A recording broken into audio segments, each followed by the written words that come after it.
Bilasanmi? Men senga ishonib yashaganman. Har kuni, har oy, har yil senga ishonib.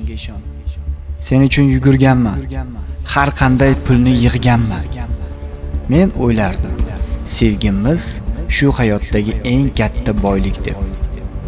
Ammo bilsam, sendagi muhabbat pulning ustida turgan ekan.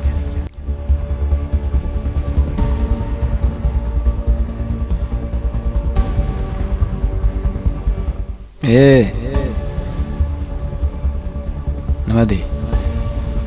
Jonim deymi, asalim deymi? Nima deb chaqirishimni ham bilmay qoldim. Men seni rostdan sevganman. Qashshoqlik bo'lsa ham kulib yashardik deb o'ylardim. Lekin sendagi muhabbat narx-navo bilan o'lchanar ekan. Har safar nimadir olib bersam, sening yuzing o'zgarardi. Har safar ishda oz pul olsam, boshqalar xotinlariga nimalar olib berdi derding. Men esa jim qolardim. Chunki seni yo'qotishdan qo'rqardim. Yillar o'tdi, men tinmay ishladim. Yig'dim o'zing uchun, o'zim uchun, lekin sen faqat hisoblading. Qancha topding? Yana nima olasan? Boshqalar ko'proq topyapti. Go'yo men emas, bankman. Qizig'a.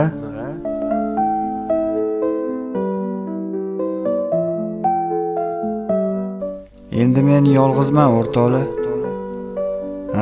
Qiynalyapman. Ba'zan yurak siqiladi. Ammo bilasizmi? Shunga qaramay yengillik bor. Endi men bilaman. Kim pul uchun yashasa, muhabbatsiz o'ladi.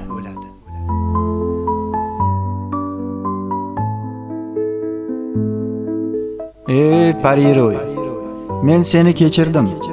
Chunki sen menga bir saboq berding. Ayol go'zal bo'lishi mumkin, lekin niyati iflos bo'lsa, yuragi qorayadi.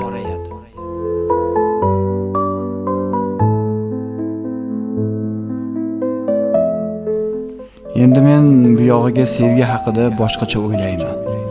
Endi men pulimni odamlar uchun emas, or-nomus uchun ishlayman. Chunki endi men bilaman, eng katta boylik pul emas. Eng katta boylik halol yurak, tinch uy va sadoqat.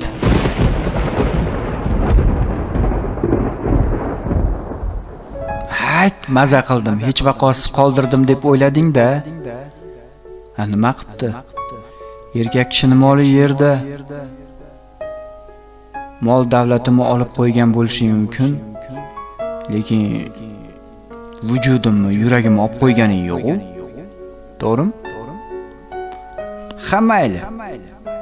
Sen ketding, lekin aslida men yutdim. Chunki men sadoqatni yo'qotmadim. Men insoniyligimni saqladim. Endi har kuni uyg'onib o'zimga aytaman. Pul keladi, ketadi, ammo toza yurak bir umr qoladi. Salomat bo'l.